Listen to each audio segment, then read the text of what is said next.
Assalamualaikum warahmatullahi wabarakatuh.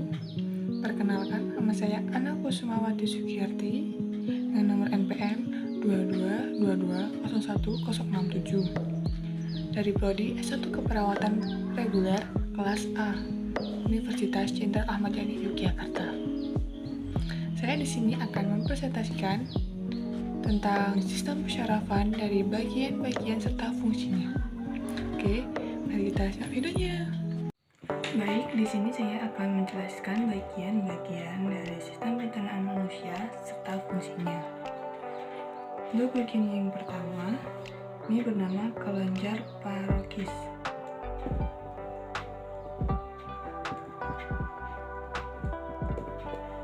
Kelenjar parokis berfungsi sebagai penghasil ludah yang berbentuk cair, serasa, dan enzim vitalin atau amilase.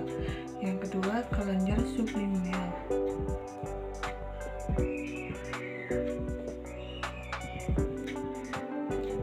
Yang berfungsi sebagai penghasil ludah yang mengandung air dan lendir. Yang ketiga, kelenjar submandibular.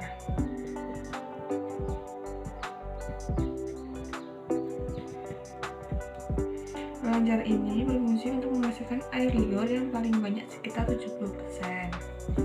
Yang keempat, faring.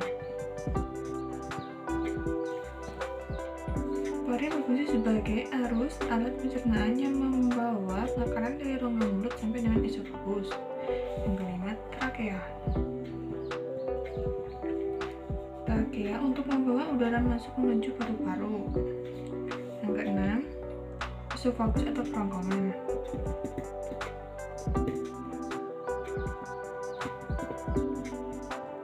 Esofagus atau kerongkongan sebagai pipa penyalur makanan. Yang ketujuh, lambung. Lambung berfungsi untuk menyimpan makanan dan cairan yang tertelan, mencampur makanan dan cairan pencernaan yang dipindahkan secara perlahan, mengosongkan isinya ke dalam usus kecil. Yang kedelapan, diafragma.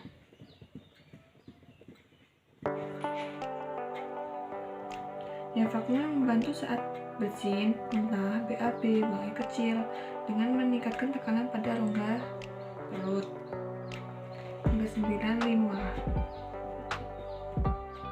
Limpa berfungsi untuk menghasilkan cairan yang membantu pencernaan dan membersihkan darah.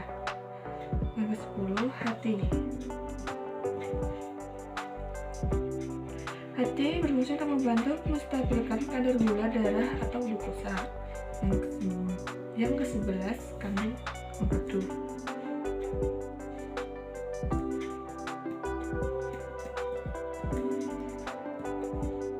Yang berfungsi untuk menyimpan, mengentalkan, dan melepas getah empedu ke saluran pencernaan. Yang ke-12, usus 12 jari. Usus 12 jari berfungsi untuk mengambil makanan yang sudah setengah diterima dari perut melalui pilorus dan melanjutkan proses pencernaan. Yang ke-13, saluran empedu umum.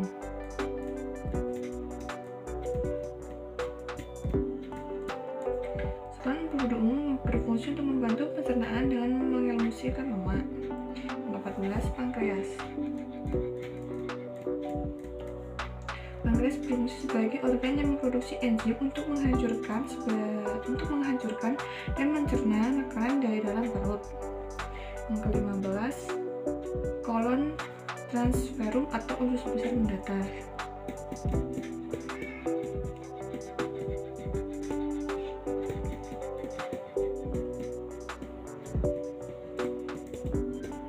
Yang berfungsi untuk mengabsorpsi air dan sebagai tempat pembentukan fases padat. Yang ke-16, small intestine atau usus halus, yang berfungsi untuk menyerap nutrisi dari makanan. Yang ke-17, ascending colon.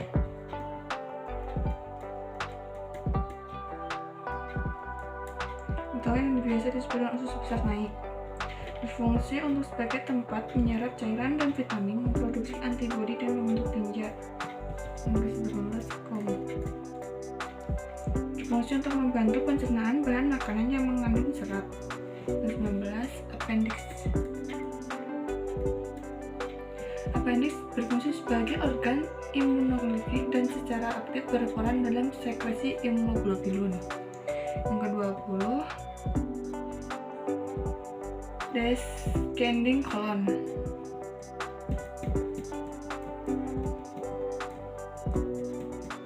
Yang berfungsi sebagai menampung feses sementara sebelum diteruskan di bagian rektum. Nomor 21, sigmoid colon.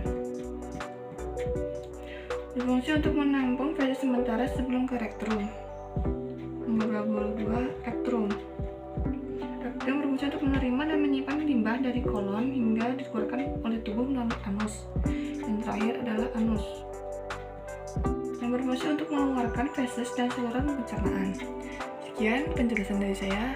Terima kasih.